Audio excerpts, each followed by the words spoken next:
Welcome back. Secretary of State Anthony Blinken in Saudi Arabia today. He's on his 11th Middle Eastern tour since the start of the Israel-Hamas war last October 7th in a bid to revive ceasefire talks once again. Blinken met with Israeli Prime Minister Benjamin Netanyahu and other Israeli officials in Tel Aviv yesterday as the FBI confirms it is investigating the possible U.S. intelligence leak of classified documents. Those documents showed Israel's planned retaliation against Iran. Israel says it killed a Hezbollah official that was widely expected to be the terrorist group's next leader in an airstrike in Beirut earlier this month that also killed 25 other Hezbollah leaders. Joining me now is the former Director of National Intelligence, former Texas Congressman, John Ratcliffe. Director, great to see you. Great to see you, Maria. Thank you so much for being here. I mean, I found this really stunning, the fact that, Israel shares its retaliation plans with the U.S. Next thing you know, the documents are leaked. Maria, I've said this before. We don't have an intelligence partner that's more important than Israel. We rely on them as much as they rely on us in the most volatile region in the world, historically, the Middle East. And so what's happened here is an abomination. It's a betrayal of trust between the United States and Israel that has come from a Biden-Harris administration that has betrayed that trust time and time again. So you mentioned Anthony Blinken going to the Middle East. We have a Secretary of State, we have an entire national security cabinet that has no credibility with the Israelis and with our other allies in the region because they've shown that they've not been a reliable partner and someone that can count on. And Israel is in the middle of a war right now, a war where we should be helping them. And obviously the leaking of classified information about their specific strategic plans to strike at what should be a common adversary, Iran, is really untold damage to a relationship.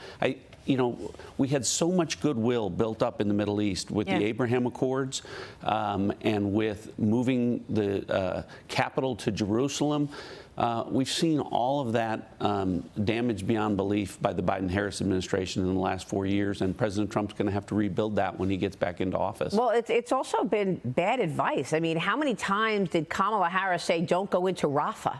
How many times did Joe Biden say, if he goes into Rafah, we're going to hold back weapons? Where were the terrorists that they took down?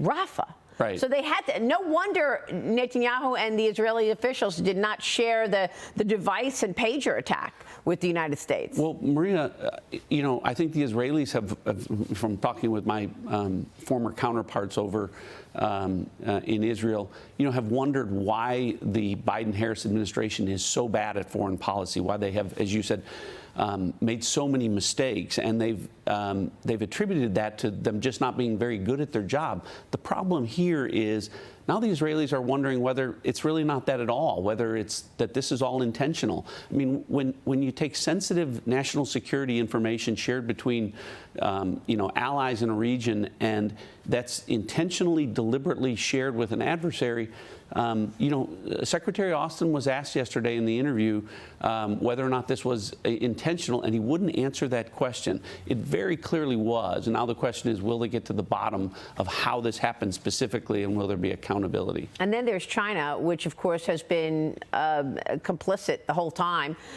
really supporting Iran, right, buying oil from Iran. I want to get your take on former Obama administration Attorney General Loretta Lynch is representing Chinese drone firm DJI in its lawsuit against the Pentagon. So here you have Loretta Lynch making money on a Chinese Communist Party drone maker who is suing the Pentagon. The suit challenges the Department of Defense's decision to designate DJI as a Chinese military company, which imposes more severe restrictions. The Wall Street Journal is also reporting a suspicious fleet of drones flew over Langley Air Force Base in Virginia for 17 days last year. Apparently, the Pentagon has no idea who these drones are. U.S. officials still claim that they don't know who was flying the drones or how to stop the drones because federal law prohibits the military from shooting down drones near military bases unless they pose an imminent threat. Are you kidding me? After flying over Langley Air Force Base, the drones headed south over an area that includes the home base for the Navy's SEALs Team 6 and Naval Station Norfolk. John, this is just incredible. First, Loretta Lynch making money representing a Chinese Communist Party company suing the Pentagon. Your reaction? Yeah, well, so first of all, to be clear, what she's doing is not illegal. She's entitled to represent who she wants. Here's the problem is, Congresswoman Elise Stefanik said that Loretta Lynch has sold out, and she's right. Look, Loretta Lynch was Attorney General all the way through 2016. We knew for nearly a decade then that DJI was founded by a Chinese national in Shenzhen, China. It was an instrumentality of the Chinese Communist Party. It was used by Chinese police to surveil their citizens. So she very clearly knows that it's a national security threat to the United States. It's why it's been blacklisted. And yet she's choosing, to put profit over national security. So that's unfortunate. With respect to the drones that you mentioned flying over Langley Air Force Base and Naval Station Norfolk, Maria, this is spy balloon 2.0. Look, the drones as they've been described, there's not a whole lot of mystery here. I mean, the attributes that they had, the speed that they're flying at, the altitude, the size of them, they're entirely consistent with drone technology that Russia and China have. It's the cavalier attitude of the Biden-Harris administration not to get answers to this. Just like they let the spy balloon fly over our sensitive military sites for 8 days, doing nothing, not shooting it down. Look, these drones that as you described, they were over water, they were over the Atlantic, they could have been taken down. The Biden-Harris administration has offered this poor excuse that it's about public safety was the reason that they didn't take action.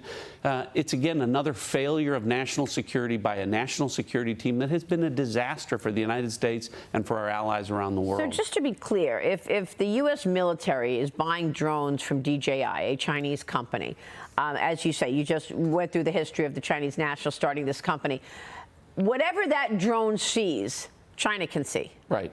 Yeah. So one of the things. So what we see, they're seeing. Absolutely, and it was found out early on that what DJI was doing was collecting data offline that they were then transferring not over the internet, and so it's been a national security threat. It is a national security threat. You would hope that a former Attorney General of the United States who had access to all the same classified information that I had as Director of National Intelligence would put our national security posture over profit, but clearly she hasn't done that. You also have all these Chinese companies trading on U.S. exchanges here in the United States. I mean, they're clearly, reporting information back to the CCP because that's the law in China. And yet we have all of the investors, unwittingly or wittingly able to buy these stocks and basically fund the adversary. Right? Fund the expansion of the Communist Party. We did a whole special on this, underwriting the enemy. There's that. And why would we be buying drones from a Chinese company and using them in the military? Right. Well, because you have an administration that refers to China not as an adversary, but as a pacing threat. And they haven't treated them as an adversary.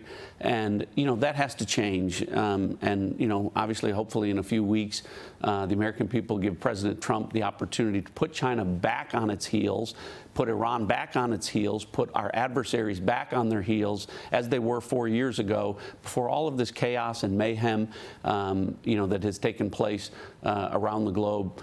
Has proliferated under the Biden-Harris administration. That's not the way our adversaries see it, right? They've got the BRICS summit that is underway right now, right? This BRICS summit is underway in Russia. Putin says deepening financial cooperation and creating a new world order that challenges the West is the priority. And that's the top of the agenda. A total of 36 countries are attending this summit. Leaders from Brazil, India, China, South Africa, and Iran. Putin met with Xi Jinping on the sidelines of the summit yesterday, and Xi told Putin that the world is in chaos, but their strategic partnership is a force of stability. And so here you have, Putin called Xi, quote, a dear friend, vowing to further enhance cooperation with China. I mean, this is where the foreign policy of the last 4 years have led us. Absolutely. Nothing really encapsulates the failure of the Biden-Harris foreign policy than this. Look, it's one thing we know that Russia and China and Iran and North Korea and the axis of evil that has really benefited from a Biden-Harris administration. But what Biden-Harris has told us is that they were putting Russia in a box as a result of what was happening in Ukraine, and they were building this international coalition. Maria, you just talked about it. There are 36 countries in Russia right now, the largest foreign policy event they've ever held.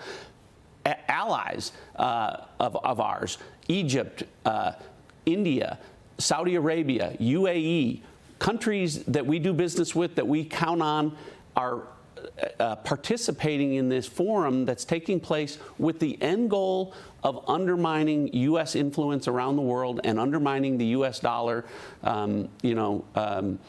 It really underscores what a failure the foreign policy of the Biden-Harris administration has been, and how much our adversaries have benefited and profited over the last 4 years. Quick comment on this race and how Trump is doing. Do you expect him to win this election? And John, I know you for a long time at this point. You're a truth teller, a man of honor.